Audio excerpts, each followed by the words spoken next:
আমরা একটু তওবা করে নেই। আস্তাগফিরুল্লাহ রাব্বি মিন কুল্লি যামবিন ওয়া আতুবু ইলাইহি লা হাওলা ওয়া লা কুওয়াতা ইল্লা বিল্লাহিল আলিয়্যিল আযীম। أستغفر الله ربي من كل ذنب وأتوب إليه لا حول ولا قوة إلا بالله العلي العظيم. اللهم صل على محمد وعلى آل محمد كما صليت على إبراهيم وعلى آل إبراهيم إنك حميد مجيد. اللهم بارك على محمد وعلى آل محمد كما باركت على إبراهيم وعلى آل إبراهيم إنك حميد مجيد. أعوذ بالله من الشيطان الرجيم. بسم الله الرحمن الرحيم. رب زدني علما رب زدني علما رب زدني علما رب يسر ولا تعسر وتمم علينا بالخير. رب اشرح لي صدري ويسر لي أمري واحلل عقدة من লিসানি ইয়াফকাহু কওলি। আচ্ছা, গতকালকে আমরা হরফের হরকত পড়ছিলাম। এটা হইছে আপনাদের মুখস্থ? জি বলেন, একজন একজন বলেন। আরবি হরকাত তিনটি, এক জবর এক জের এক পেশকে হরকাত বলে। হরকাতের পড়া তাড়াতাড়ি করিয়া পড়তে হয়, টান দেওয়া নিষেধ। জি, যেমন বাবি বু তাতি তু। যেমন বাবি বু তাতি তু, আদি তু, তাতি তু, আচ্ছা, জাদি জু। মাশাআল্লাহ। ওয়াকিবুল ইসলাম ভাই বলেন।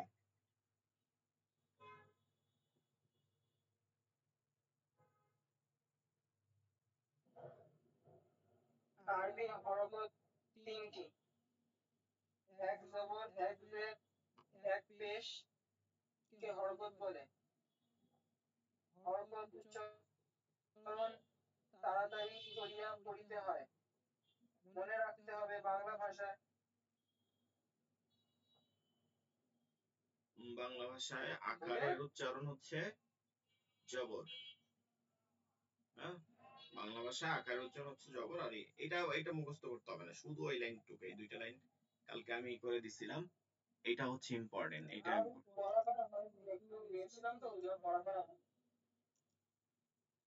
আচ্ছা, আরবি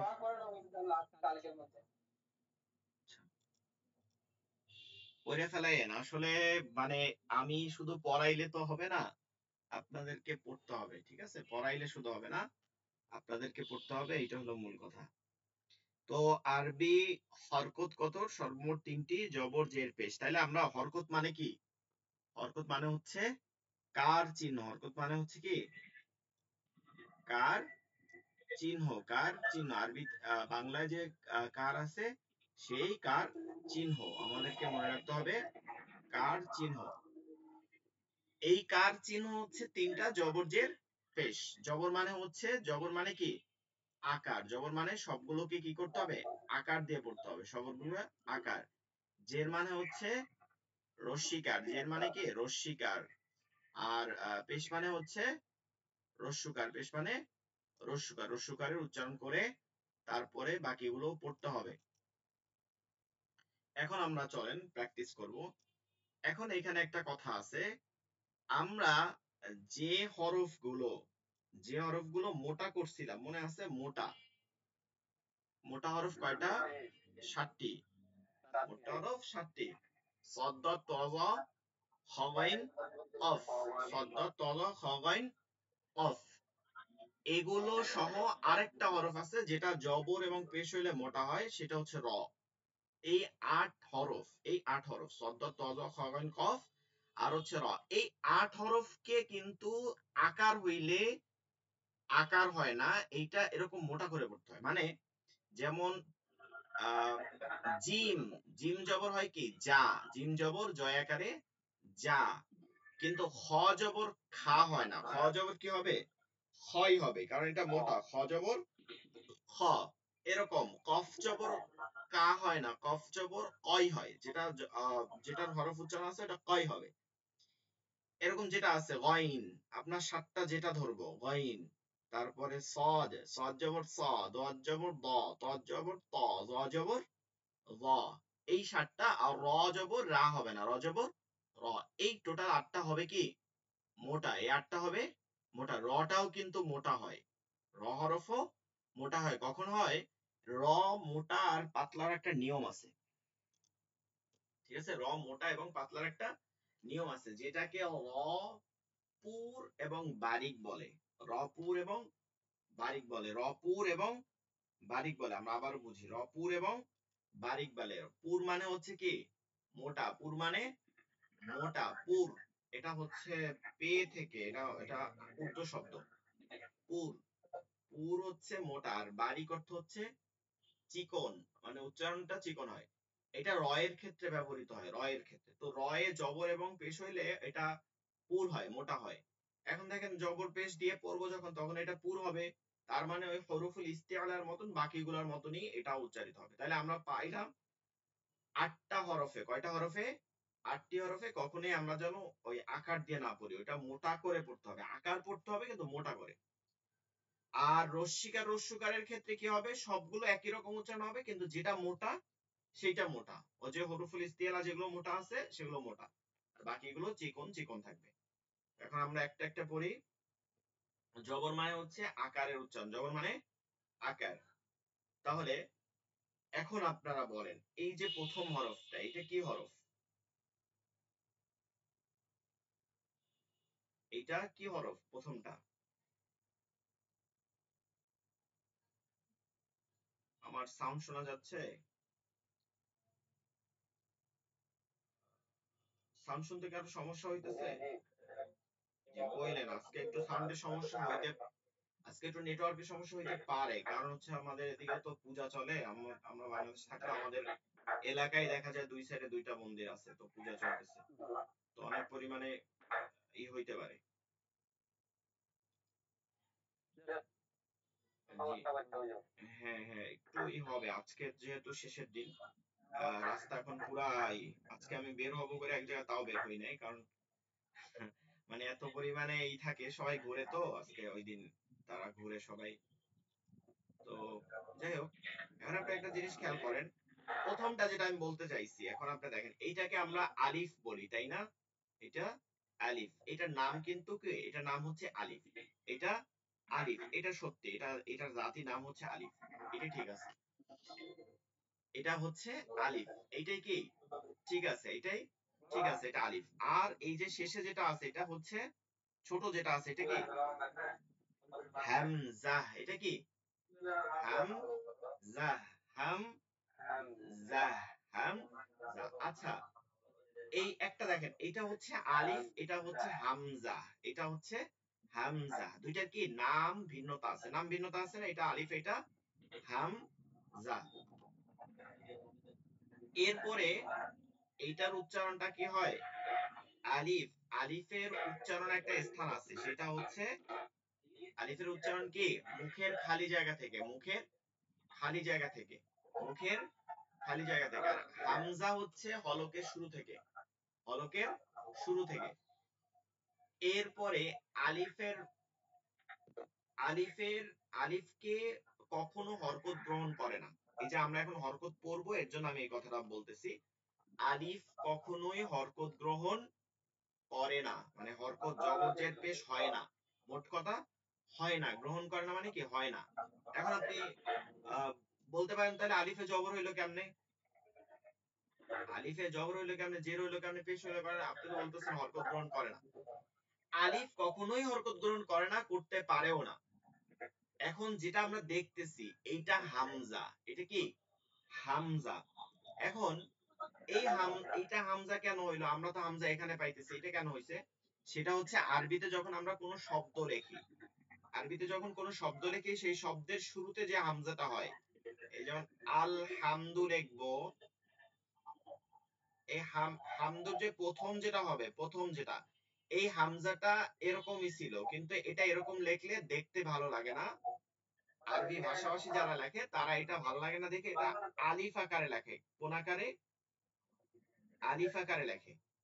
লেখার ক্ষেত্রে আলিফ আকারে লেখে, কিন্তু এটা হামজা, এটা আলিফ না, এটা কি হামজা। এখন আপনি আলিফ আর হামজার তফাৎ বুঝবেন কখন, কিভাবে? প্রশ্ন জাগতে পারে যে হুজুর কোনটা হামজা আর কোনটা আলিফ, এটা বুঝবো কিভাবে? হ্যাঁ, আলিফ কখনো হরকত গ্রহণ করে না, এটা বুঝেন। আলিফ কখনো কি হরকত গ্রহণ করে না, আলিফ সবসময় খালি থাকে। এটা তাহলে কিভাবে ব্যবহার হয়? যেমন ধরেন বা, খালি আলিফ জবর বা, এটা খালি আলিফ থাকে, ঠিক আছে। আর এটা হচ্ছে হামজা বা জবর আদ, এইটা আবার হরকত হইছে না, এইটা হামজা, এটা কি হামজা। এইটা আলিফ আর এইটা হামজা, এইটা আলিফ এটা হামজা, এটা আলিফ এটা হামজা। কেন আলিফকে এই মানে আলিফ, আলিফের মতন করে হামজা লেখা হয়? কারণ এটা দেখতে মানে হামজা। আরেকটা কথা বললে শেষ, মানে একটু ক্লিয়ার হবেন। চারটা তফাৎ বলবো, চারটা। এর মধ্যে আরেকটা তফাৎ হচ্ছে একটা শব্দ, একটা শব্দ যেমন ধরেন আমি লিখলাম, আপনি মাইক্রোফোন অফ রাখতে পারেন যেহেতু রেকর্ডের সময় শুনতে ভালো হবে তাহলে।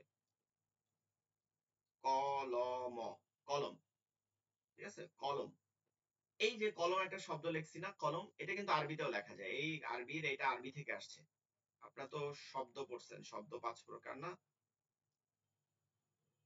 তৎসম, অর্ধ তৎসম, দেশি বিদেশি, এগুলো যে তদ্ভব, এই যে যেগুলো পড়ছেন, এটা আরবি শব্দ, মানে আরবি বিদেশি শব্দ থেকে এটা আরবিতে আসছে। কলামুন, এটা আরবি হচ্ছে কলামুন, ঠিক আছে, কলামুন। ইকরা বিসমি রাব্বিকাল্লাযী খালাক, খালাকাল ইনসানা মিন আলাক, ইকরা রাব্বুকাল আকরাম আল্লাযী আল্লামা বিল কলম। কোরআনের প্রথম 5 আয়াতের একটা নাজিল যেটা হয়েছে তার মধ্যে একটা হচ্ছে কলাম শব্দটা আছে। তো এই যে কলামুন অর্থ হচ্ছে কলম। এখন এটা একটা শব্দ না, কলামুন শব্দ। আরবিতে বলে কালিমা, আরবিতে শব্দকে বলে কালিমা। আর বাক্যকে বলে জুমলা, বাক্যকে বলে জুমলা বা কালিমাতুন, ঠিক আছে। এটা কালিমা, এটা কালিমা। এখন দেখেন এই কলামুন শব্দের 3টা হরফ আছে, অক্ষর আছে। বাংলায় যদি দেখি ক, ল, ম। এখন আমরা যদি এটা বাংলায় বলি, তাহলে আপনাকে যদি বলি যে 3 শব্দের যে কলাম, তাহলে ক আছে কোথায় বলবেন? প্রথম শব্দে। কোথায় আছে? প্রথম। এরপর আছে দ্বিতীয়, এরপর আছে তৃতীয়, এরকম বলবেন না যে এটা আছে দ্বিতীয়, এটা আছে তৃতীয়। কিন্তু আরবির ক্ষেত্রে আমরা বলি কি, এরকম বলি না। আমরা একটা অক্ষর, আমরা একটা শব্দ পড়ি প্রথম, ঠিক আছে, আমরা একটা শব্দ পড়ি। সেটা কি? সেইটা পড়ি হচ্ছে একটা শব্দ আছে, সেটা হচ্ছে ফা তা হা।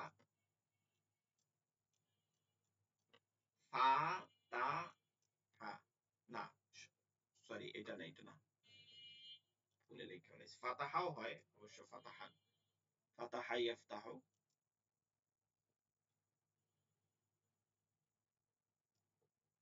একই সিগা, কিন্তু হয় হচ্ছে এটা, এটা বলে লিখছি। ফা আ লা, ফা আলা, এইটা হচ্ছে এর এর অর্থ হচ্ছে করা, এর অর্থ হচ্ছে করা, ডু। এটা হচ্ছে আমরা ইংলিশে যেটা লিখি ডু, এটা হচ্ছে করা, ঠিক আছে। ডু হচ্ছে প্রেজেন্ট ফর্ম, এটা হচ্ছে প্রেজেন্ট ফর্ম। ফাআলা হচ্ছে প্রেজেন্ট ফর্ম। ফাআলা ইয়াফআলু, ফাআলা ইয়াফআলু হচ্ছে পাস্ট এবং ইয়াফআলু মুজারির সিগা, মানে ভবিষ্যৎকাল। তো ফাআলা, ফাআলা অর্থ হচ্ছে মানে করা, ফাআলা অর্থ কি করা। এইটা দ্বারা আমরা সব সময় যে আরবি পড়বে, যে মাদ্রাসায় পড়ে, যে রকম মাদ্রাসায় পড়ুক, প্রথম এটা দিয়ে শুরু করে ফাআলা। ফাআলা মানে হচ্ছে করা। এখন এই ফাআলার 3টা অক্ষর আছে, দেখেন এইরকম 3টা অক্ষর আছে। ফা প্রথম অক্ষর আছে, আইন দ্বিতীয় অক্ষর আছে, লাম তৃতীয় অক্ষর আছে। আরবিতে হচ্ছে 3টা অক্ষর দিয়ে হয় অথবা 4টা অক্ষর দিয়ে হয়, এর বেশি আর হয় না, যেটা বাংলা ইংলিশে কিন্তু হয়। ইংলিশে কিন্তু 7টা 8টা দিয়ে অক্ষর মানে শব্দ আছে, অনেক বড় শব্দ আছে। তো এটা আরবির ক্ষেত্রে হয় না, আরবির ক্ষেত্রে মাত্র 3 অথবা 4। তো 3 হইলে এই 3টাকে ধরা হয়, 4 হইলে এই লাম, লাম হচ্ছে লামে আউয়াল মানে প্রথম লাম, আর দ্বিতীয়টা বলে লামে সানি মানে দ্বিতীয় লাম, লামে আখের শেষের লাম।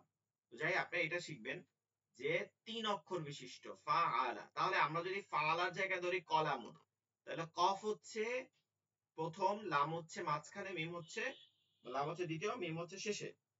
তাহলে আমরা এটাকে এটা মিলাইতে পারি না যে ফা, এই কালিমার ফায়ে আছে কফ, এরপর আইনে আছে লাম, এরপর লামে আছে মিম।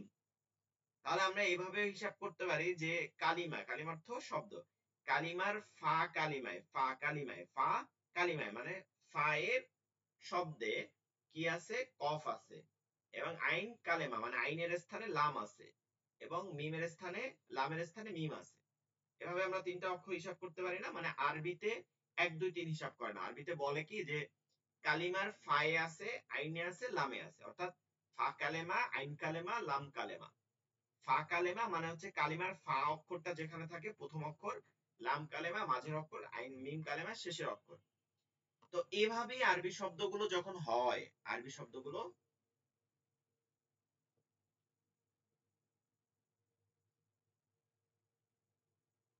মুছে দিই নাহলে বুঝতে পারবেন না।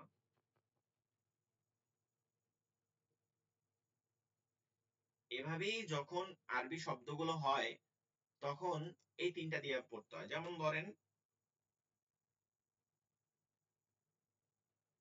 লা আ'বুদু,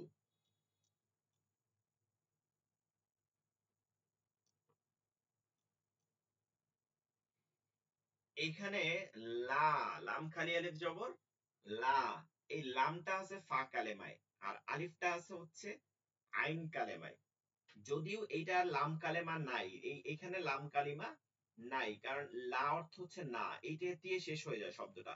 আর আবুদুর, এখানে আবুদু যেটা আছে, এইটার, এইটা মূল শব্দটা হচ্ছে আব্দুন, মূল শব্দ হচ্ছে কি আব্দুন, ইবাদতকারী বান্দা, আব্দুন। কিন্তু পরে এটা হামজা যোগ হয়ে এটা আমরের সিগা দিছে, মানে আবুদু। এখন এইখানে যে আবুদু যোগ হয়েছে না, এইটা হামজা, এটা হামজা, কিন্তু এইটা, এইটা হচ্ছে মাঝখানে, এটা লাম আলিফ, এটা আলিফ। আরেকটু, আরেকটু বললে আরো খেয়াল হবে। যেমন ধরেন কলা, আমরা প্রায় শুনি না কলা রাসূলুল্লাহ সাল্লাল্লাহু আলাইহি সাল্লাম, ক্বালা আল্লাহু তাআলা, এরকম বলে ক্বালান নাবিয়্যু। কলা অর্থ হচ্ছে বলা, কলা অর্থ কি বলা, আরবিতে বাংলা হচ্ছে বলা। এই কলার দেখেন 3টা অক্ষর আছে, কলায় 3টা অক্ষর আছে, কফ আছে, আলিফ আছে, লাম আছে।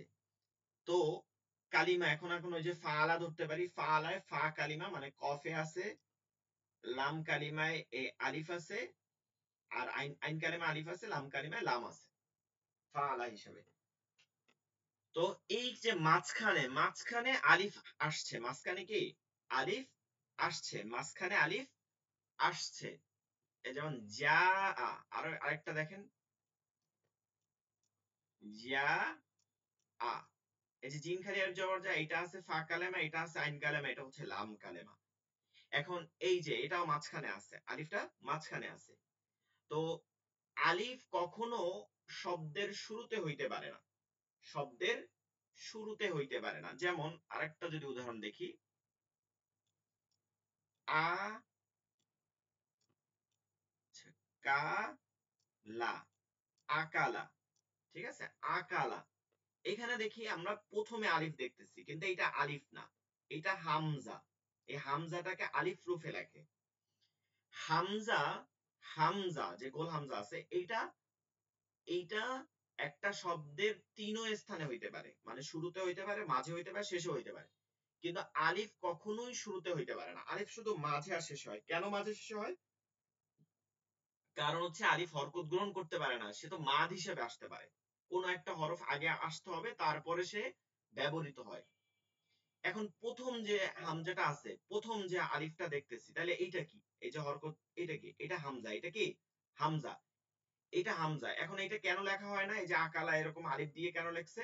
কারণ এখানে যদি হামজা লিখতো দেখতে ভালো লাগতো না, ঠিক আছে? আকালা এরকম যদি লেখে আপনার কাছেই দেখবেন চোখে ভালো লাগে না। আ কা লা এভাবে দেখতে ভালো লাগতো না, আপনি বানান করে পড়তে গেলে আউলে যেতেন। এই কারণে আরবি ভাষাভাষীরা এইখানে আলিফ লেখে। এখন নতুন, হ্যাঁ দাঁড়ান একটু কথা বলি।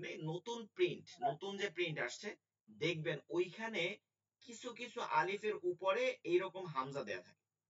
কিছু কিছু আলিফের উপরে দেখবেন কি এইরকম আবার হামজা দেয়া থাকে নতুন প্রিন্টে। মানে আলিফও থাকে হামজাও থাকে, তার উপরে বা নিচে একটা হরকত থাকবে।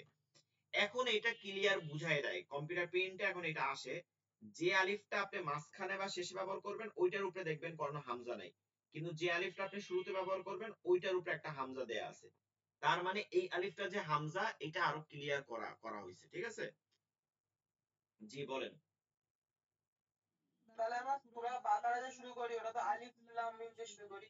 তা যখন ওটা প্রথমে আসে না তো আচ্ছা, কিভাবে সূরা শুরু হয়? বাকারা যেটা আমরা পড়ি আলিফ লাম মিম, এইটা এইটা একটু ভিন্ন কথা। এটা আবার একটু ভিন্ন কথা, কারণ আয়াত আবার দুই প্রকার। আয়াত প্রথমত কয় প্রকার? দুই প্রকার। আয়াত হচ্ছে দুই প্রকার। আয়াতুল আয়াতুল আহকাম আর আয়াতুল মুতাশাবিহাত।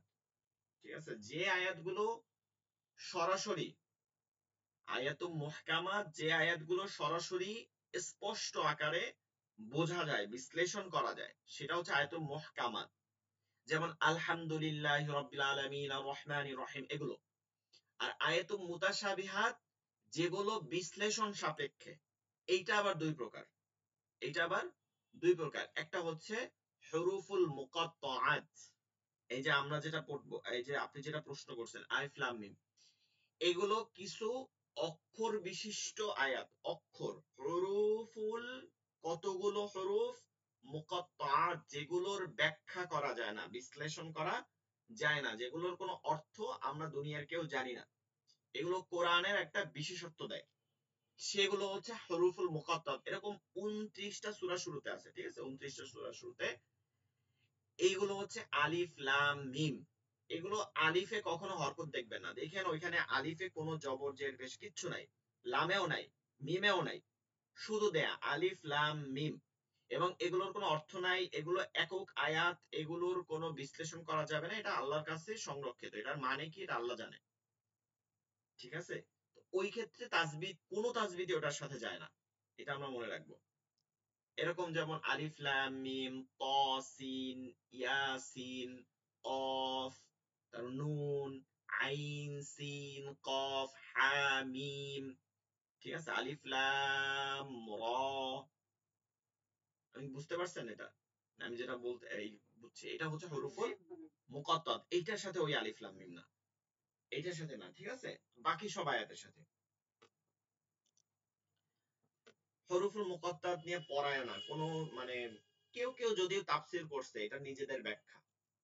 এই মানে পার্সোনাল ব্যাখ্যা নিয়ে আপনার কোরআন ব্যাখ্যা করতে পারবেন না। তাফসীরের মধ্যে আবার তাফসীর কয়েক প্রকার হয় তো, তাফসীরে বিল মারুফ, তাফসীর বিল মাসুর, ঠিক আছে? তাফসীর বিল রাই, মানে যেগুলো নিজের মস্তিষ্ক দ্বারা তাফসীর করে এরকম তাফসীর আছে। আবার কিছু তাফসীর আছে কি হাদিস এবং কোরআন দ্বারা, সরাসরি হাদিস এবং কোরআন দ্বারা, সেই তাফসীর হচ্ছে গ্রহণযোগ্য। কিন্তু যারা নিজেদের ধরেন থেকে হয়, এটা অনেক সময় ভুল হইতে পারে।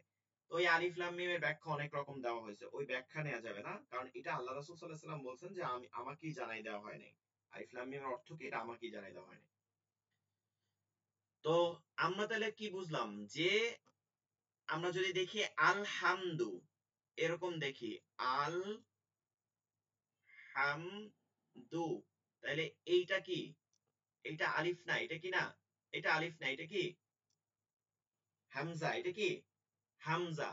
এটা হামজা। হামজা। এটাকে আমরা আরেকভাবে বলতে পারি হামজা। লম্বা হামজা, যেহেতু আলিফের আকারে দেয়া হয়েছে, এটাকে নাম আমরা দিতে পারি লম্বা হামজা। আর আরেকটা হচ্ছে যে ওই যে কলা যেটা বললাম, এরকম অসংখ্য আছে। ক লা, এই মধ্যে যেটা খালি থাকে, মধ্যে এই আলিফটা খালি থাকে, এইটা আলিফ। তাহলে আলিফ কখনোই আপনি হরকত গ্রহণ করবে না। এইবার আমরা কয়টা কয়টা তফাৎ পাইছি মনে আছে? চারটা। আলিফের হামজার তফাৎ চারটা ধরেন, কয়টা? চারটা, যদি এর আরো বেশি করা যায়, কিন্তু চারটা মেইন। এক, এর মাখরাজের পরিবর্তন। আলিফের মাখরাজ অনেকে হামজা বলে, না আলিফের মাখরাজ হামজা না, আলিফ বলা যায় না, এককভাবে আলিফ বলা যায় না। আলিফের উচ্চারণ কি? কেউ পারবে না, আলিফের উচ্চারণ এককভাবে বলতে পারবে না। আলিফের উচ্চারণ হচ্ছে মুখের খালি জায়গা, এইটা কোনো একটা হরফের সাথে উচ্চারিত হবে, ঠিক আছে? তো আপনাদেরকে অনেকে বলে দেয় আলিফের উচ্চারণ হচ্ছে এখানে আলিফ জবর আ, না এটা আলিফ জবর আ না, এটা হামজা জবর আ। তাহলে হামজার মাখরাজ হচ্ছে হলকের শুরু, আর আলিফের মাখরাজ হচ্ছে মুখের খালি জায়গা। আলিফের মাখরাজ কি? মুখের খালি জায়গা, মুখের খালি জায়গা। সেটা কিভাবে উচ্চারণ হয়? যেমন সিন জবর সা, এবার এর সাথে টান হবে, সিন খালি আলিফ জবর সা, এই যে সা আ, সা, এটা হচ্ছে আলিফ। প্রথম সা বললাম, এরপর যোগ করছি সা। তাহলে এক নম্বর হচ্ছে আলিফ মুখের খালি জায়গা থেকে উচ্চারিত হয়, আর হামজা হচ্ছে হলকের শুরু হইতে। দুই নম্বর, আলিফ কখনোই হরকত গ্রহণ করে না। আলিফ কখনো কি করে না? হরকত গ্রহণ করে না। যদি আলিফকে হরকত গ্রহণ দেখি, ওটা কি? হামজা। ছোট হামজার পরিবর্তে লম্বা হামজা দেয়া হয়। এবং এই দেখবেন আলিফে যত জায়গায় জবর দেখবেন, আপনি, আপনাকে আরো একটা সহজ বিষয় বলি, এটা আরো সহজ। আমরা অনেক সময় বলি না শব্দ পারি না হুজুর, আরবি শব্দ পারি না। আপনি শব্দ বের করার আরেকটা সহজ কৌশল বলে দেই। আলিফে যখনই সব জবর দেখবেন, জবর জের পেশ হরকত দেখবেন, যে কোনো হরকত দেখবেন, তখন আপনি কি ধরে নিবেন? এটা, এইটা শব্দের শুরুতেই আছে, ঠিক আছে? এইটা শব্দের শুরুতে আছে। হ্যাঁ, এখন সব শব্দ তো আর আলিফ দ্বারা শুরু হবে না, সেটা তো আপনি বের করতে পারবেন না, কমসে কম এটা তো বের করতে পারবেন। যে শব্দটা আলিফে দেখবেন জবর জের পেশ আছে, ওইটা কিন্তু শব্দের শুরুর অক্ষর। ওই আলিফটা কি? শব্দের শুরুর অক্ষর, এটা হামজা। এরপরে হামজা শব্দের শুরুতে হইতে পারে, যেটা ওই আলিফ আকারে, আর মাঝখানে শেষে তো হইতেই পারে। কিন্তু আলিফ শুধু মাঝখানে এবং শেষে হইতে পারে, কারণ ও মাদ হিসাবে আসে, টান হিসাবে। এরপরে চতুর্থ, তিনটা বলছি, এবার চতুর্থ।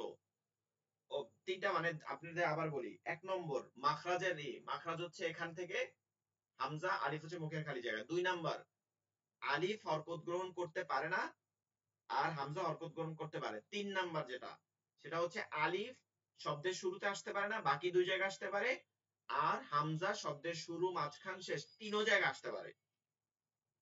শুধু হামজাটা শব্দের শুরুতে আসে আলিফের ন্যায়, আলিফের ন্যায়। চার নম্বর, হামজার উচ্চারণ চিকন। ও যে চিকন মোটা পড়বেন না, এখন আপনার প্রশ্ন থাকতে পারে যে হুজুর হুরুফুল ইস্তিআলার মধ্যে হামজা কেমন হবে? হামজার উচ্চারণ চিকন। হামজা জবর আ, হামজা জের ই, হামজা পেশ উ, চিকন, উ, ই, চিকন। কিন্তু আলিফের উচ্চারণ চিকন না, আলিফের উচ্চারণ মোটাও না। সে হচ্ছে ওই একটা কথা আছে না, শ্রী আংটি, মানে যার হাতে আংটি যায় সে কথা বলে। আলিফের উচ্চারণ হচ্ছে যখন সে মোটা হরফের সাথে মাদ হয়, মোটা হরফের সাথে মাদ হয়, তখন সে মোটা হয়ে যায়। আর যখন সে চিকন হরফের সাথে মাদ হয়, তখন সে চিকন হয়। যেমন সিন খালি আলিফ জবর সা, কাফ খালি আলিফ জবর কা, চিকন হইছে না? কা, সা। কিন্তু সদ খালি আলিফ জবর স, কফ খালি আলিফ জবর ক, তখন মোটা হইছে। মানে এইটা হইছে কা আ, সা আ, আর কফ অ, সদ অ, মোটা হইছে। তাহলে আলিফ কখনো মোটাও হয়, কখনো চিকনও হয়, কিন্তু হামজা সদা সর্বদা কি হয়? চিকন হয়। হামজা সদা সর্বদা চিকন উচ্চারিত হয়, হামজা সদা সর্বদা চিকন উচ্চারিত হয়। তাহলে চারটা তফাৎ আপনারা পাইছেন, চারটা, ঠিক আছে? চারটা তফাৎ। এরপরে আপনি ধরেন আরো তফাৎ করতে পারেন, অনেকে ছয়টা তফাৎ দেখে, অনেক কারীরা দেখবেন ছয়টা তফাৎ দেখে, আমরাও পড়ছি এগুলো, আমি এগুলো মানি না। যেমন ধরেন আহ এই যে হামজা যেটা আছে, হামজা এবং আলিফ, আলিফ মাদের চিহ্ন হিসাবে ব্যবহৃত হয়, আলিফ মাদের চিহ্ন হিসাবে ব্যবহৃত হয়, হামজা মাদের চিহ্ন হিসাবে ব্যবহৃত হয় না। এটা দরকার হয় না, এটা তো আমরা এমনিই জানি মাদ খালি আলিফ, এটা এটার দরকার হয় না, ঠিক আছে? এগুলো আমাদেরকে মনে রাখতে হবে। তাহলে এই এতক্ষণ কথা যেটা বলছে আলিফ এবং হামজা, এটা ক্লিয়ার হয়েছে মনে হয়, এটা নিয়ে কোনো ঝামেলা নেই। আমাদের কিন্তু লেকচার শিটে এগুলো লেখা পাবেন না। এই যে যেগুলো বলতেছি, গতকালকে একটা বিষয় বলছিলাম, মনে আছে কিনা, কি যেন বলছিলাম গতকালকে? আহ, গতকালকে একটা বিষয় নিয়ে আলোচনা করছিলাম অনেকক্ষণ। আচ্ছা যাই হোক, আমার মন থাকে না অনেক সময়, অনেকগুলো ক্লাস নেই তো অনেকের, এই সময় মনে থাকে না একটা থাক। আপনারা মনে রাখবেন। আচ্ছা, তো এখন আমরা অনেকে দেখা যায় কি, অনেক হুজুরা এরকম পড়ায়, দেখছেন আপনারাও, আগে পড়ছেন আলিফ জবর আ, আলিফ জের ই, আলিফ পেশ উ। এখন অনেক হুজুরা বলে না না, এটা আলিফ বলবা না, এটা হামজা বলতে হবে, হামজা জবর আ, হামজা জের ই, হামজা পেশ উ। ঠিক আছে, দেখবেন আলিফ বললে একদম বড় কিছু মনে করে। এখন আপনি তো জানেন যে আলিফ কখনো হরকত গ্রহণ করে না, আলিফ কখনো হরকত গ্রহণ করে না, আপনি এটা সঠিক জানেন। এখন আপনি যদি আলিফ জবর আ বলেন, তাতে কোনো বড় ভুল হবে না, এটা আপনি আলিফ ওর নাম বলতে পারেন, কিন্তু ওর উচ্চারণটা হবে হামজা। আর আপনি যদি হামজা মানে আলিফে জবরজের পেশ দেখার পরে হামজা বলেন, তাহলে ওইটা ভুল তো হবে না, ওইটা আরো সঠিক, মানে ওইটা উত্তম কাজ। আলিফকে যখন হামজা বলবেন, এটা যখন জবরজের পেশ দিয়া, তখন এটা খুব ভালো। তবে আলিফকে আলিফ বলে যদি বলেন যে আলিফ জবর আ, তাইলে এটা ভুল না। এটাকে এত মারাত্মক ভাবে ধরার কিছু নাই, কারণ আমরা যখন কনসের মধ্যে পড়বো আল হামদু, এই যে আল, আল পড়তেছি আল, আর রহমান, তখন কি আমরা বলি এটা আলিফ জবর আল, এরকম বলি না, কিন্তু শুধু উচ্চারণটা করি হামজার। উচ্চারণটা হওয়া মাত্রই আপনার এটা শুদ্ধ হয়ে যায়। তো এর জন্য বানানের সময় এগুলো করলে কোনো সমস্যা নাই। আপনি যেটা অভ্যস্ত আমি বলি সেটাই পড়বেন, এটাকে জটিল করবেন না। এটাকে যদি বলেন আলিফ জবর আ বলেন, এটাকে যদি হামজা জবর আ বলেন, তাহলে আরো ভালো হয়, সমস্যা নেই। তো আমরা এটা পড়ি, চলেন। সব হচ্ছে জবর দিয়া। 2 নম্বর হচ্ছে হরুফুল ইস্তিআলা বা মোটা হরফ গুলোকে আমাকে খেয়াল করতে হবে, আর সাথে রটা খেয়াল করতে হবে। হামজা জবর আ, হামজা জবর আ, আমি একবার পড়ে যাই এখানে, তারপরেরটা আপনারা আমার সাথে পড়বেন। হামজা জবর আ, বা জবর বা, আমার সাথে পড়বেন মাইক্রোফোন অফ রেখে, আমার সাথে পড়তে থাকেন মাইক্রোফোন অফ রেখে। হামজা জবর আ, বা জবর বা, তা জবর তা, হ্যাঁ জবর তা। আরেকটা জিনিস খেয়াল করবেন, ওই যে দ্রুত করতে গিয়া সাহ বাহ তাহ এরকম করবেন না, মানে সাইরা দিবেন না, তখন এটা একটা হা উচ্চারিত হয়ে যাবে, গোল হা। জাস্ট থাইমা যাবেন। বা জবর বা, তা জবর তা, তা জবর হ্যাঁ, জিম জবর যা, জিম জবর যা, জিম জবর যা, যা, জিম জবর যা, হা জবর হা, খ জবর খ। পিন হয়েছে তারপরও বড় হয় নাই কেন?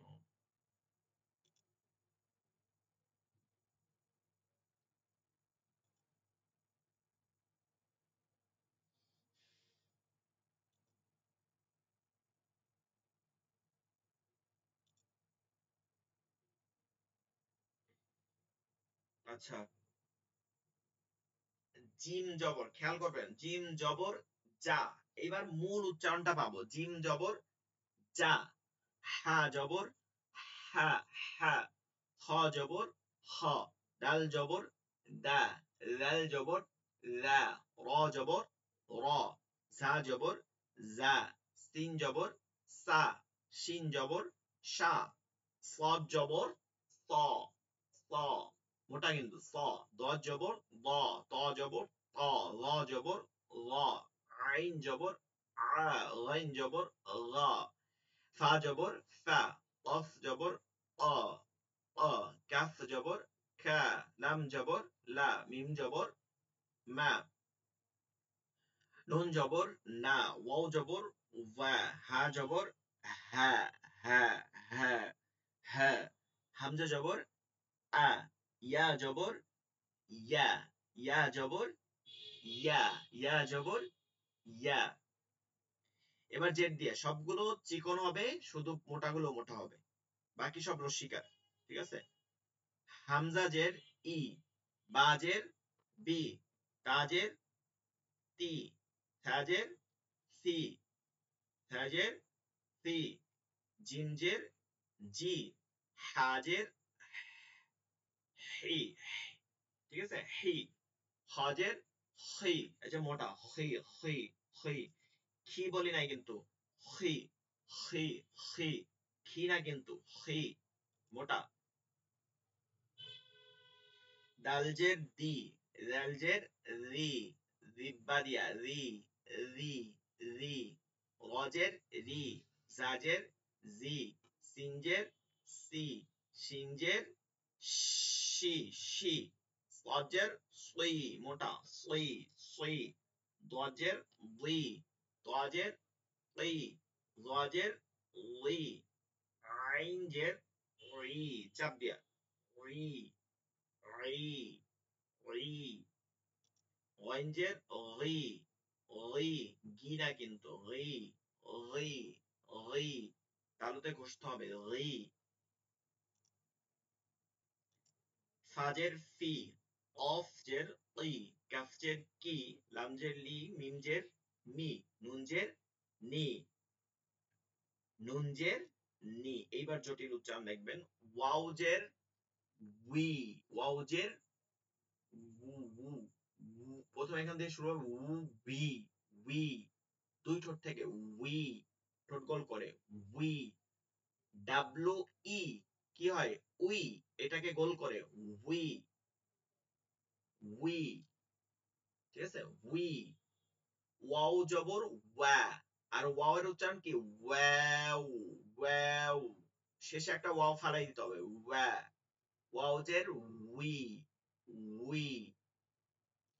হাজের হি, হামজাজের ই, ই, ই, ইয়াজের ই, চাপ দিয়ে জিহ্বার মধ্যখানটা তালুতে চাপ দিয়ে ই, ই, ই। আচ্ছা, এরপরে পেশ দিয়ে সবগুলো রস্যকার, মোটা গলা মোটা, চিকন গুলো চিকন, এটা মনে রাখতে হবে। হামজা পেশ উ, হামজা পেশ উ, বা পেশ বু, তা পেশ তু, তা পেশ রিব্বার আগা, উপর দুইটার আগের সাথে তু, তা পেশ তু। এরপরে হচ্ছে জিম পেশ জু, হা পেশ, অলকের মধ্যখান থেকে হু, হ পেশ হু, দাল পেশ দু, দাল পেশ রু, র পেশ রু, মোটা করে মনে আছে, রটা মোটা হবে, জবর এবং পেশের সময় কি হবে, পুর হবে, মোটা হবে। র পেশ রু। কে, কে আপনি?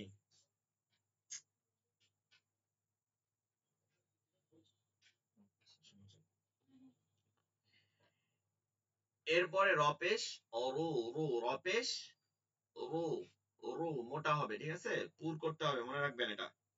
জা পেশ জু, সিন পেশ সু, শিন পেশ সু, ফদ পেশ মোটা রাখবো সু, দদ পেশ গু, ত পেশ তু, ল পেশ গু, আইন পেশ রু, আইন পেশ ও, ফা পেশ ফু, কফ পেশ উ, মোটা উ, উ, বাড়ি দিয়ে, ঠিক আছে, উ।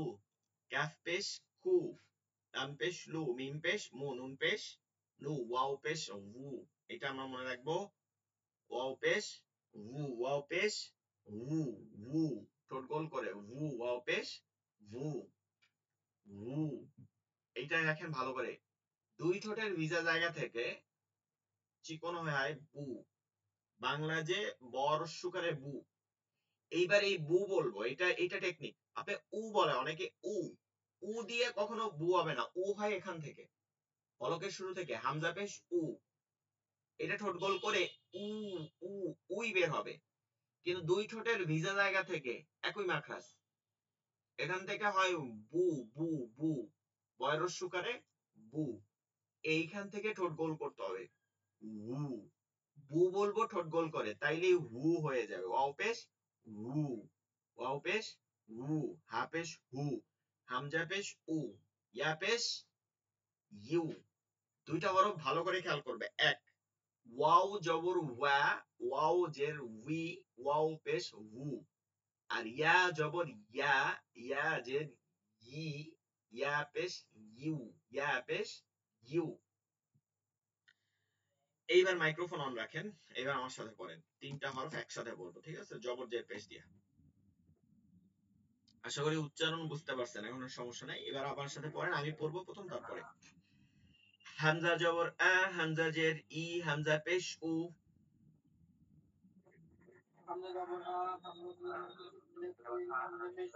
কোনো টান দেওয়া যাবে না, দ্রুত। হামজা জবর আ, হামজা জের ই, হামজা পেশ উ, আ ই উ।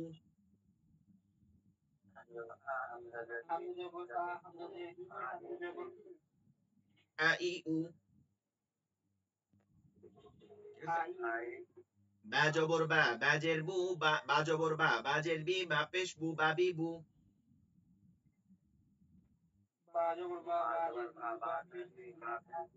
তা জবর তা, তাজের তি, তা পেশ তু, তাতি তু।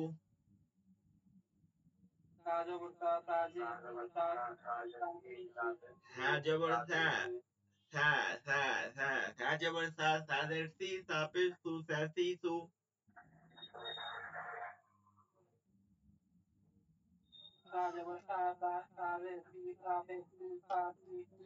জিম জবর জা, জিম জের জি, জিম পেশ জু, জা জি জু।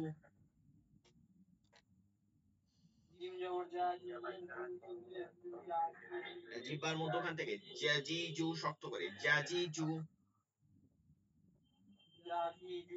জা জি জু।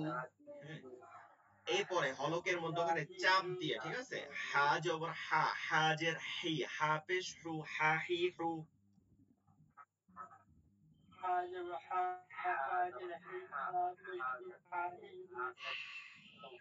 কি হবে? হা হি হু, হা হি হু। একটা জটিল উচ্চারণ না? হা হি হু।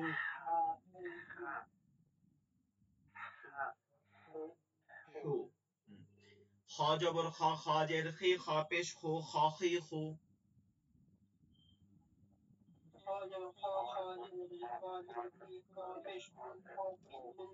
খ জবর খ, খজের খি, খ পেশ খু, খ হি খু।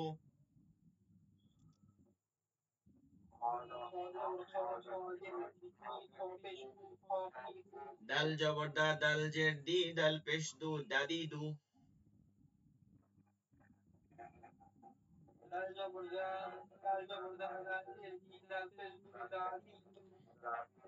দাল জবর দা, দাল জের দি, দাল পেশ দু, দাদি দু।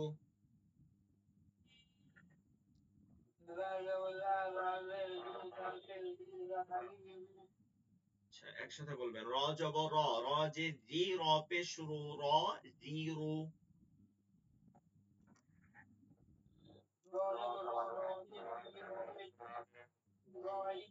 দেখেন, র রু এই দুটা মোটা, কিন্তু রির জায়গা বা রি বলেন না, এটা চিকন হবে, রি হবে, রি। এটা বারিক। ঠিক আছে? র এর ক্ষেত্রে একটু ভিন্ন হবে, রি হবে। রস্র রস্মিকার রি, এটা ডররা টররা ভাইব্রেশন করা যাবে না, রি রি। র রি রু, র রি রু। ঠিক আছে? র আর রুটা মোটা হবে, কিন্তু রিটা চিকন হবে। র রি রু, র রি রু। আমাদেরকে মনে রাখতে হবে, আমরা যে হই, আমি হই, আপনি হই, তাসবিদের বাইরে আমরা কি পড়তে পারবো না। তাসবিদের নিয়মের বাইরে আমরা কোনোভাবেই কনসেপ্ট বা কোনো শব্দই আরবি পড়তে পারবো না। জা জবর জা, জা জের জি, জা পেশ জু, জা জি জু।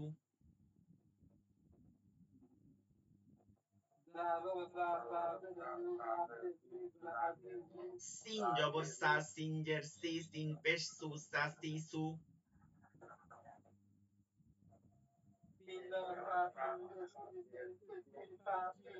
শিন জবর সা, শিন জের শি, শিন পেশ সু, সা সি সু।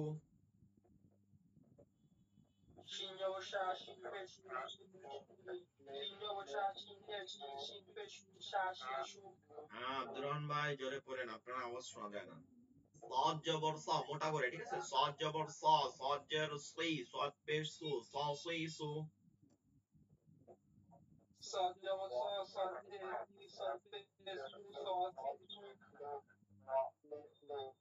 ضاد جبر ضا، ضاد جر ضي، ضاد পেশ দু, ضا ضي ضو।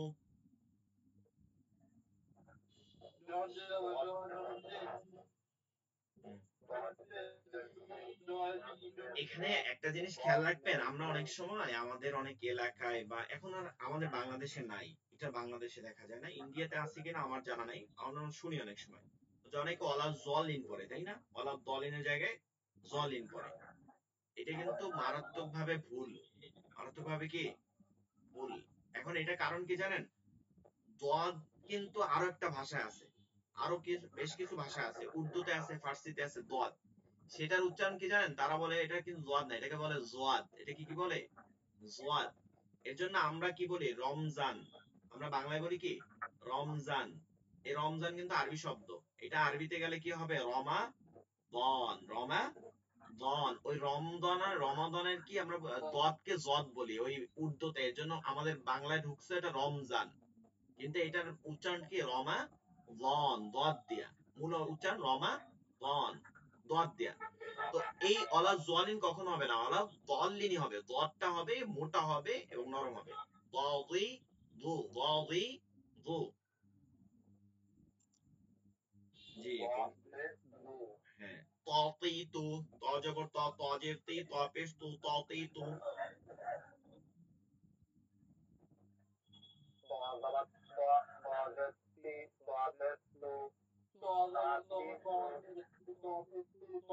ল জবর ল, ল জের লি, ল পেশ লু, লিলু।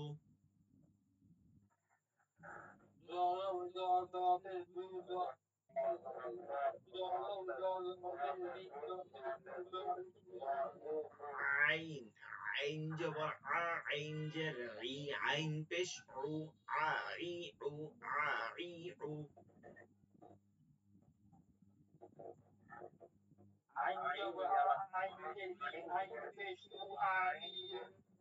আ ই রু, চাপ দিয়া। আ ই রু, আ ই রু। غين জবর গ, গইন জের গি, গইন পেশ গু, গ গি গু। মোটা এবং নরম, মোটা এবং নরম, মোটা এবং নরম। গি গু। বলেন।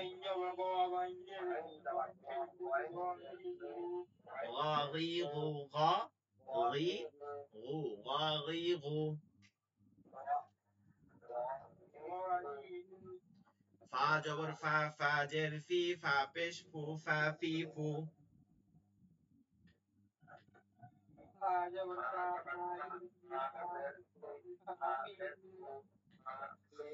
ফা ফি ফু, ফা ফি, ফা ফি ফু, ফা ফি ফু। কফ জবর ক, কফ যে কফ জবর ক, কফ জের ই, কফ পেশ উ, ক ই উ।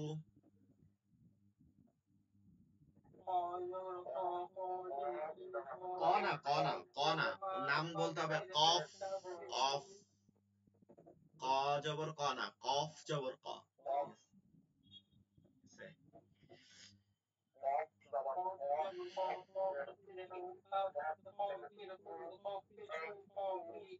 কাফ জবর কা, কাফ জের খি, কাফ পেশ কু, কা কি কু।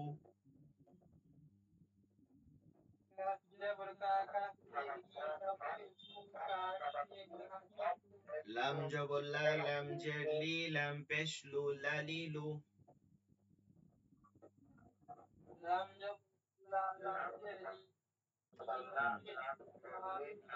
মিম জবর মা, মিম জের মি, মিম পেশ মু, মা মি মু।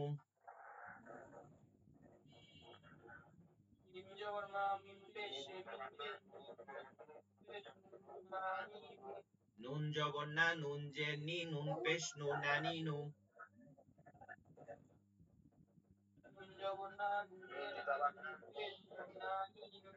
টান দিয়ে কেন? নানি নু, নানি নু, টান না দিয়ে, ঠিক আছে? নানি নু।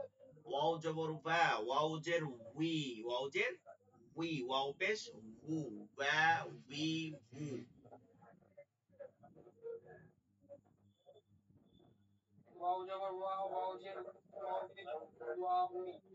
ওয়া উই, ওয়া উই উ, ওয়া উই উ।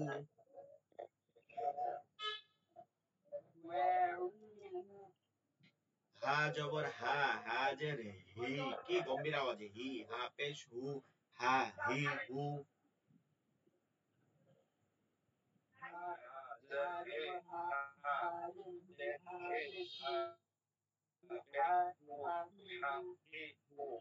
হামজা জবর আ, হামজা জের ই, হামজা পেশ উ, আ ই উ।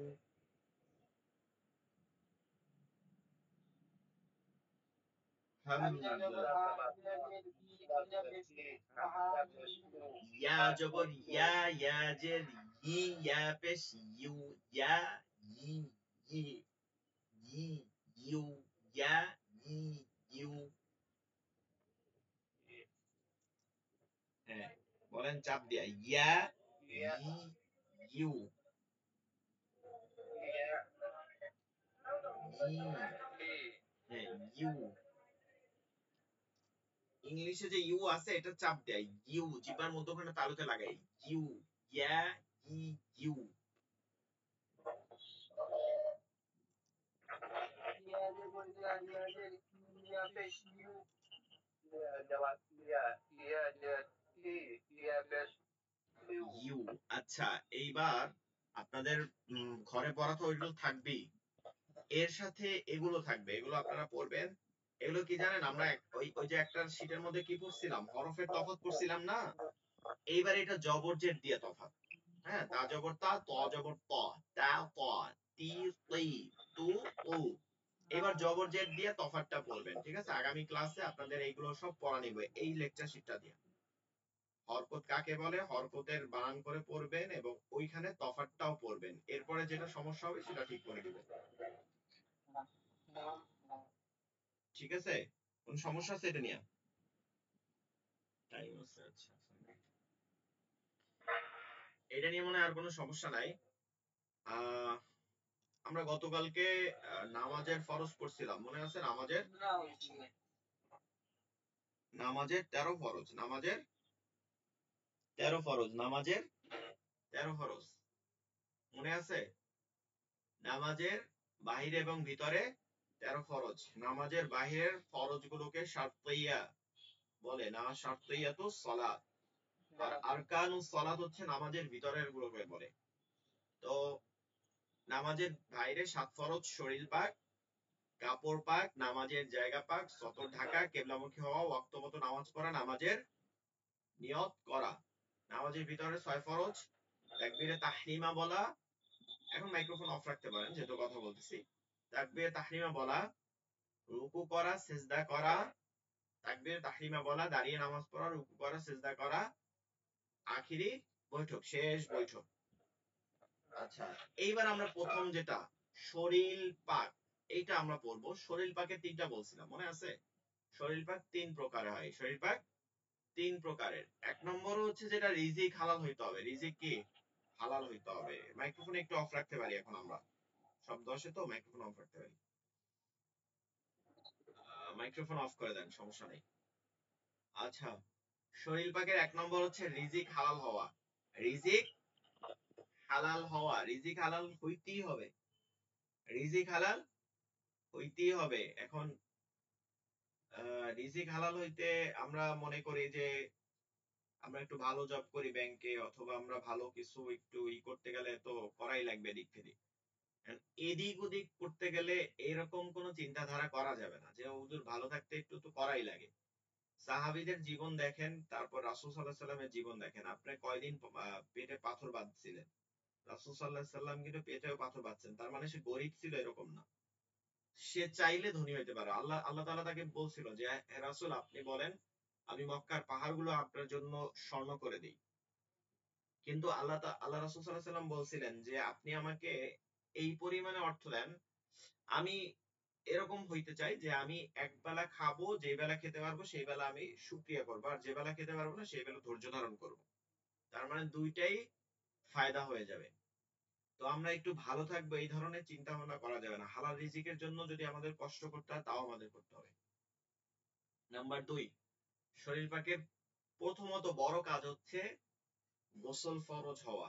গোসল ফরজ হওয়া, গোসল ফরজ হওয়া। এই গোসল ফরজ হইলে কি করতে হবে আমাদেরকে? গোসল করতে হবে। হাজার লক্ষ কোটি বার ওযু করলেও গোসল ফরজ আদায় হবে না। তো গোসল ফরজ আদায় না হলে গোসল ফরজ এটা আদায় করতে হবে, আর এটা আদায় করতে হবে সঠিকভাবে। তো ফরজ গোসল হইলে এটার গোসলের কয়েকটা প্রকার আছে। একটা হচ্ছে ফরজ, একটা হচ্ছে হচ্ছে সুন্নাত। একটা হচ্ছে নফল বা মুস্তাহাব। সুন্নাত কি?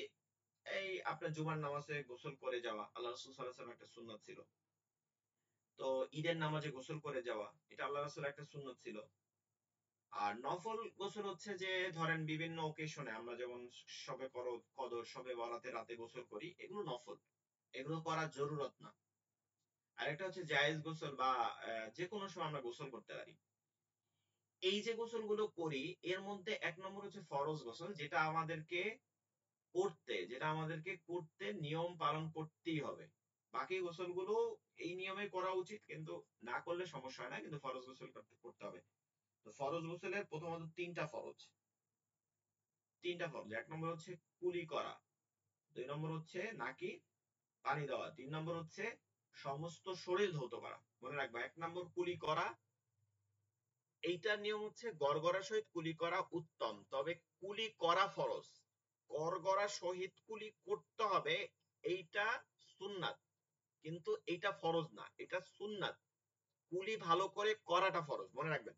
রমাদান মাসে রোজা রোজা রাখছেন, এখন গড়গড়া করে কুলি করলে যদি এটা পানি চলে যায়, এর জন্য আপনি গড়গড়া বাদ দিবেন, কিন্তু কুলি ভালো করে করবেন যেন মুখের মধ্যে কোনো ময়লা না থাকে, এটা ফরজ মানতে হবে। রমাদান বাদে সব সময় আপনি কি করবেন? গড়গড়ার সহিত কুলি করবেন। নাকে পানি দেবেন এমন ভাবে এইটা যেন এই ভিতর নরম জায়গা পর্যন্ত পানি পৌঁছায়। এখন এটা রমাদান মাসে সাবধান হইতে হবে, পানি যেন ভিতরে না চলে যায়। সমস্ত শরীর ধৌত করা, একটা পশম পরিমাণও শুকনা থাকতে পারবে না। ঠিক আছে? যদি থাকে তাহলে কি হবে না, গোসল আদায় হবে না। কালকে আমরা এটার তরিকা পড়বো, গোসলের তরিকা, সুন্নাত তরিকা, ফরজ সহ। এখন কেটে যাবে, ঠিক আছে? আপনারা পড়া ঠিক করবেন, ভালো থাকবেন। আগামী শনিবার ক্লাস হবে ইনশাআল্লাহ। সকলে ভালো থাকবেন, দোয়া করবেন। ওয়াসসালামু আলাইকুম ওয়া রাহমাতুল্লাহি ওয়া বারাকাতুহু। আমাদের কালকে নতুন এক ব্যাচ শুরু হবে। আপনাদের যদি কেউ সাজেস্ট থাকে বন্ধু বান্ধব, তাহলে আপনাদেরকে এখনো ভর্তি হওয়ার সময় আছে। কালকে থেকে ক্লাস শুরু হবে, আপনারা তাদেরকে বলবেন। ভালো থাকবেন, দোয়া করবেন। আসসালামু আলাইকুম ওয়া রাহমাতুল্লাহ।